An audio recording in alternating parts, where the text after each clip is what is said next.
नमस्कार, प्रणाम सभी साथियों को। मैं के पुनिया आपका अपने स्वागत करता हूं। साथियों, इस सेशन में जूनियर अकाउंटेंट भर्ती परीक्षा का अभी जो आयोजन हुआ उसकी अनुमानित कट ऑफ कितनी रह सकती है, इसी पर चर्चा करने वाले हैं। वैसे आप लोगों ने अन्य चैनलों के माध्यम से भी देख लिया होगा, एक आइडिया लग जाता है कि कितनी कट ऑफ इस पेपर की रह सकती है। और जो बच्चे पेपर में मौजूद थे, जिनकी अच्छी तैयारी है, उनको भी एक आइडिया पूर्णतः हो गया होगा कि इस पेपर की इतनी कट ऑफ जा सकती है। मैं यहाँ पर पहले 2016 की कट ऑफ जो है पिछली भर्ती हुई उसकी कितनी कट ऑफ रही थी उसको भी एक बार देख लेते हैं। हालांकि पिछली भर्ती का और इस भर्ती का कोई ताल्लुकात किसी प्रकार से है नहीं पदों की संख्या यहाँ पर मेल खाती है, नहीं जो एक क्राइटेरिया जो सीईटी का था वो उस समय नहीं था जो कि अब है। तो फिर भी एक बार मन में संशय रहता है कि उस समय कट ऑफ कितनी गई थी।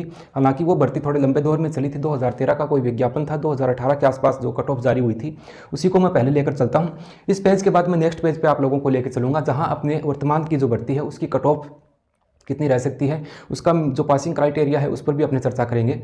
और उसके बाद में दोगुना की सूची में जो 10,776 अभ्यर्थी चयनित होंगे दोगुना की सूची में, उनकी कितनी कट ऑफ रह सकती है उस पर भी अपने बात करेंगे। तो यहाँ एक बार देखिए आप लोग, यहाँ पर मैं जूनियर अकाउंटेंट कट ऑफ 2016 की यहाँ पर बात कर रहा हूँ। ये 16 वाली भर्ती की बात हो रही है। यहाँ पर एक बार पदों की संख्या उस समय मैं बता देता हूँ। उस समय पदों की संख्या जो है वो 3494 पद थे टोटल। ठीक है, टोटल नहीं, सॉरी, जूनियर अकाउंटेंट के। और तहसील राजस्व के जो पद थे वो 279 पद थे, यानी कि 3473 पदों पर इस भर्ती का आयोजन हुआ था। पिछली भर्ती की बात यहाँ पर हो रही है। तो यहाँ पर देखिए, तहसील राजस्व जो है उसकी कट ऑफ मैं यहाँ पर बात करूँ सामान्य की, तो 640.75 कट ऑफ रही थी। यहाँ मैंने परसेंटेज निकाल के रखा है पहले से, ताकि एक अनुमान परसेंटेज का भी यहाँ पर लग जाए कि कितना प्रतिशत रही थी। तो 640 यहाँ पर मेल की बात हो रही है, सामान्य के जो पुरुष हैं उनकी 640.75 रही थी उस समय, यानी कि 73% के आसपास ये कट ऑफ जो है वो गई थी तहसील राजस्व में। यहाँ पर टीएस और अपने सामान्य की जो महिलाएं हैं उनकी 618.26 यानी कि 68% के आसपास ये कट ऑफ जो है वो यहाँ पर रही थी। टीएसपी एरिया की बात करें तो 622.43 यानी कि 69% रही थी टीएसपी वाले अभ्यर्थियों की। और टीएसपी में सामान्य की जो महिलाएं थी, टीएसपी एरिया की सामान्य महिलाएं, उनकी 612.31 यहाँ पर रही थी, यानी कि 68% के आसपास ये दायरा उनका रहा था।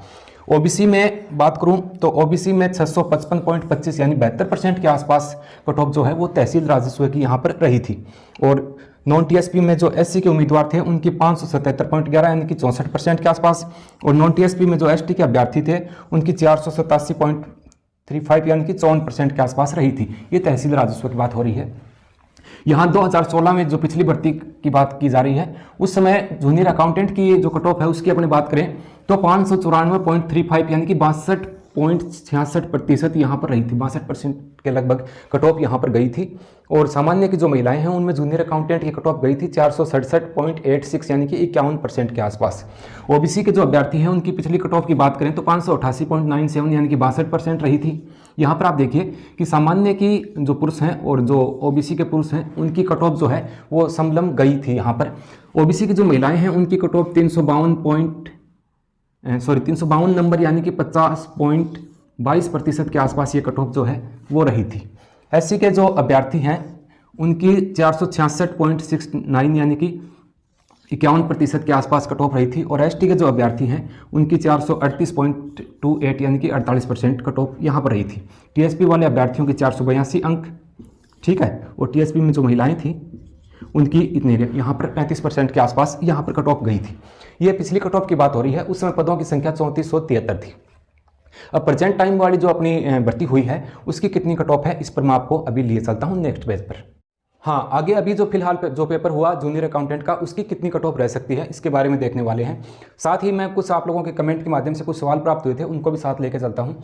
सबसे पहले अपने बात करते हैं कि पदों की संख्या कितनी है। सर, वो आप लोग जानते हो कि 5388 कुल पद हैं। दोगुना की सूची जब जारी होगी, जब रिजल्ट आएगा दोगुना का, तब 10,776 अभ्यर्थी जो हैं वो दोगुना की सूची में यहाँ पर चयनित होने वाले हैं। और क्या पता जो मिनिमम क्राइटेरिया जो रखा गया है पास मार्किंग का, तो वो अगर क्वालिफाई नहीं होते हैं वहाँ पर बच्चे, तो यहाँ पर लगभग 7,000 के आसपास अभ्यर्थी जो हैं वो भी पास हो सकते हैं। ज़रूरी नहीं कि 10,776 अभ्यर्थी अपने को यहाँ पर मिले।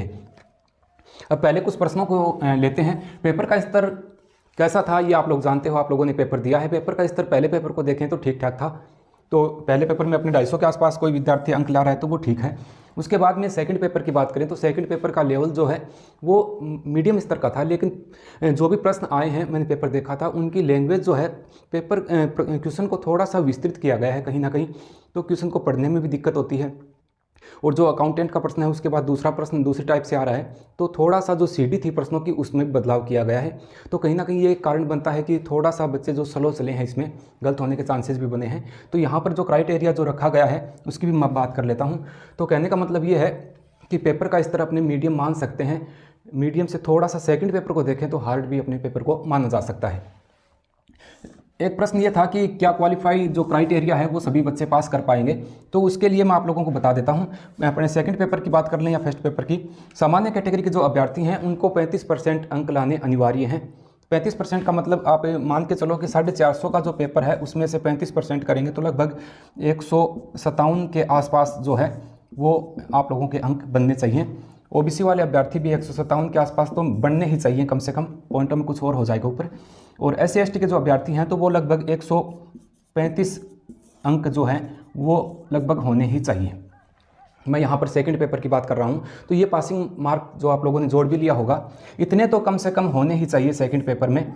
और जो SC ST के अभ्यर्थी हैं उनके 135 अंक तो कम से कम होने ही चाहिए।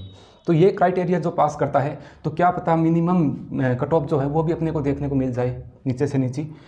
एक सवाल ये था कि कोर्ट के द्वारा जो रिजल्ट है उस पर रोक लगा दी गई है। तो ये तो देखो कोर्ट ये कोई एज को जो प्रावधान है उम्र वाला उसको लेकर के लगाई गई है, इसका कोई मतलब नहीं निकलता। आगे जा करके आप लोगों का परिणाम जो है वो जारी हो जाएगा। आंसर की आपकी 5 मार्क्स तक जो है वो अपने को देखने को मिल सकती है। ठीक है, मेन मुद्दे की बात यह है कि कट ऑफ सर कितनी रह सकती है।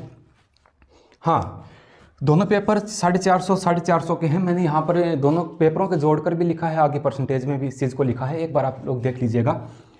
अमूमन ये मान के चलें कि मैं आपको ये थोड़ा बता रहा हूँ, पहले पेपर में अगर 250 नंबर कोई अभ्यर्थी लेके आ रहा है और यहाँ भी अपने उसको प्लस 157 करते हैं, इस हिसाब से मैंने यहाँ पर करके रखा है। थोड़ा सा मैंने सामान्य कैटेगरी के अभ्यर्थियों को बढ़ाकर इसलिए लिखा है क्योंकि सामान्य कैटेगरी में अगर क्वालिफाई नहीं होते हैं बच्चे तो ये दोनों ओबीसी के अभ्यर्थी जो हैं वो सामान्य की सीटों पर पहुंचेंगे यहाँ पर, तो थोड़ी सी कट ऑफ जो है वो ज़्यादा देखने को मिल सकती है। ठीक है, 255 अगर पहले पेपर में है और 170 के आसपास सेकंड पेपर में है, 425 का आंकड़ा जो छू रहा है तो वो एक अच्छी स्थिति में यहाँ पर है। यानी कि 425 का मतलब 47.22 के आसपास, कुछ ऊपर भी हो सकता है, 48 भी हो सकता है, 49 के आसपास भी पहुंच सकता है ये आंकड़ा। तो आप ये मान के चलो कि 47% के आसपास सामान्य के अभ्यर्थी जो हैं उनकी कट ऑफ रह सकती है। ओबीसी वाला कोई अभ्यर्थी है 250 के आसपास मैं मिनिमम मान के चला हूँ कि पहले पेपर में, और 160 के आसपास ये है, तो 410 यानी कि 45% या 46% के आसपास है। तो यहाँ पर अभ्यर्थी मेरे ख्याल में चयनित हो जाएगा। जिस हिसाब से पेपर की जो बनावट थी उस हिसाब से पेपर का जो लेवल था 220 से पहले पेपर में और 140 दूसरे पेपर में। SC की बात कर रहा हूँ, 360 का मतलब यहाँ पर पूरे 40% बनते हैं। यही कंडीशन ST के अभ्यर्थी इसके आसपास 40% के आसपास जो है कट ऑफ जो है वो रह सकती है। अब मैं बात करूँ अक्स सर्विसमैन हैं, डाइवोर्स कैटेगरी की महिलाएं हैं, विडो कैटेगरी की हैं, LDCP या अन्य जो दिव्यांगजन भाई हैं, उनमें मेरे ख्याल में ऑल टोटल जो भी बच्चे जो मिनिमम क्राइटेरिया जो पासिंग मार्क का है वो अगर पास करते हैं उस चीज़ को तो वो यहाँ पर इस दौड़ में शामिल हो सकते हैं।